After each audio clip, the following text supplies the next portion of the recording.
না কাইলৈ ঈদ-উজ-জোহা আছে আৰু যিসকল লোকে ঈদ-উজ-জোহা উদযাপন কৰিব তেওঁলোকক যাতে কোনো অসুবিধা নহয় আৰু তেওঁলোকে যাতে শান্তি শৃংখলা বজাই ৰাখি ঈদ-উজ-জোহা পালন কৰিব পাৰে।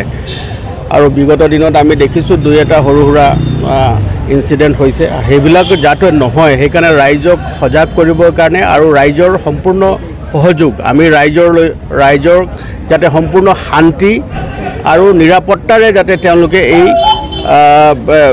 এই যিটো উৎসৱ তেওঁলোকে পালন কৰিব পাৰে তাৰ কাৰণে আমি বিশেষ এটা মাৰ্চ কৰিছোঁ। গাড়ী আৰু বাইক লৈ পেলাই আমি গোটেই জিলাখনতে আমি মাৰ্চ কৰিছোঁ আৰু তাতে আমি এইটোৱে এনচিয়ৰ কৰিব বিচাৰিছোঁ যে যিসকল লোক আছে যিসকলে এই ঈদ-উজ-জোহা উদযাপন কৰিব, যিসকল লোকে কৰিব তেওঁলোকৰ যাতে কোনো অসুবিধা নহয় আৰু সকলোৱে ৰাইজে শান্তি শৃংখলা বজাই ৰাখি এই ঈদ-উজ-জোহা যাতে শান্তিপূৰ্ণভাৱে সমাধান হয়, শান্তিপূৰ্ণভাৱে যাতে পাৰ হৈ যায় তাৰ কাৰণে আমি সকলোৱে এই কাৰ্যব্যৱস্থা গ্ৰহণ কৰিছোঁ। বিগত দিনতো আমি এই ধৰণৰ কাৰ্যসূচী লৈছোঁ।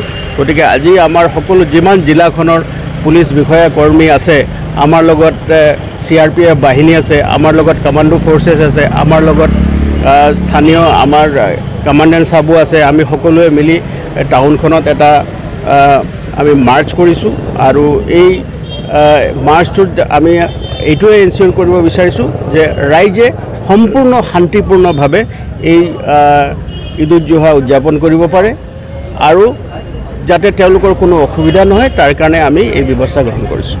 আৰু এই সময়ছোৱাত কোনো দুষ্কৃতকাৰী লোকে আহি যাতে শান্তি বিঘ্নিত কৰিব নোৱাৰে তাৰ কাৰণেও আমি কাৰ্যব্যৱস্থা গ্ৰহণ কৰিছোঁ। Thank U.